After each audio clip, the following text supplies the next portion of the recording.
The Hoya Harvest Garden at Georgetown University's main campus is a beautiful addition with an important role.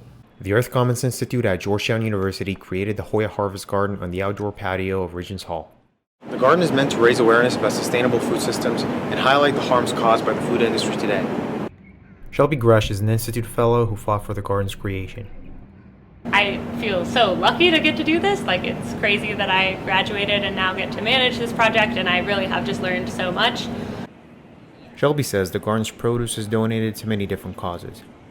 We distribute to 4 different places. We distribute to the Hoya Hub on campus, which is our food pantry. We sell produce to Aramark, and then they serve it in the dining hall. We also donate to the Father McKenna Center downtown, and then to various individual events. Charlotte Carrero and Abby Rich are the student gardeners who helped Shelby plant the garden. I was kind of looking for work and looking for a job, just a part-time job around during the school year, and found this, and it seemed really interesting, and it's really rewarding to do physical labor when I'm in class all day and stuff. I find that to be a really nice kind of break. The Institute is hoping to garden in more places and produce more food in the future, adding to the purpose and the beauty of the historical campus. Experts say democracy is dying in Latin America. Georgetown's Latin American and Caribbean Policy Association hosted a discussion about the future of democracy in Latin America. Panelists say corrupt leaders and dictators are taking over, and the will of the people is not being heard. Panelists say it is time for the U.S. to stop looking at Latin America as a problem. We are a foreign problem in terms of not understanding our indigenous cultures and indigenous nations. Instead, sit down and listen to what indigenous leaders in Bolivia have to say to you. Number 2, the deforestation in Latin America is not only a result of climate change, it's a result of direct intervention from China, Russia, and sometimes even Iran. So if you want to look at your own interests, you have to be concerned about what is happening with the environment in Bolivia. Panelists say people will continue to leave Latin America to the U.S. for better life. Georgetown University is launching a long-awaited Disability Cultural Center on main campus this fall. The center will be located in New South Hall and include a sensory room. Director Dr. Amy Canny says she is working on several programs to promote disability awareness throughout campus. My hope is that as the Disability Cultural Center flourishes here, that more and more folks will become aware of the creativity of the disability community and the way that we are uniquely creative. For now, you can set up an appointment by going to the center's website or stop by the Levy Center on Thursdays between 3 and 4 p.m. The Georgetown University Prison and Justice Initiative works to educate and empower people during and after incarceration, offering different programs that include prison education and re-entry programs for returning citizens. Joining us in the studio is Program Associate Colie Shaka. He's also an author, speaker, and criminal justice reform advocate. Shaka, thank you for being with us. Thank you for having me.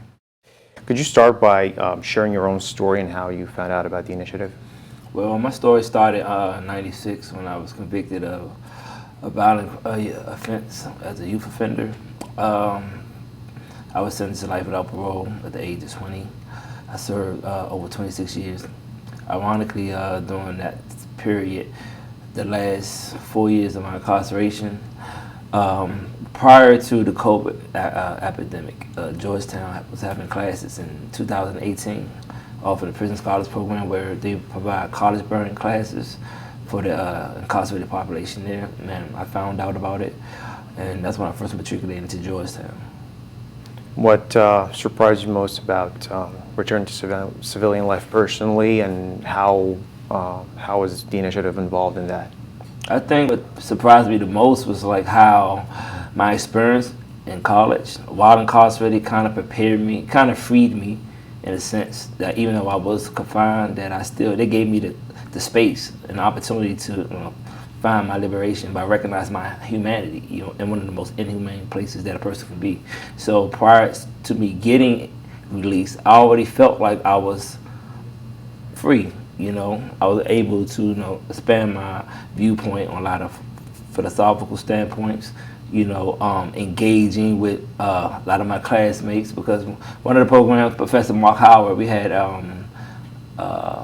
it's called the prison punishment classes, where they had my fellow classmates from the main campus, and they come into the prison with us, and having that dialogue, and just that little small space and time where I can interact with these people in the free world, and be validated in my thoughts and be recognized, beyond the criminal offenses that I committed in the past. That prepared me so when I was actually released, you know, I was already transitioned mentally to start thinking like a citizen versus being an inmate.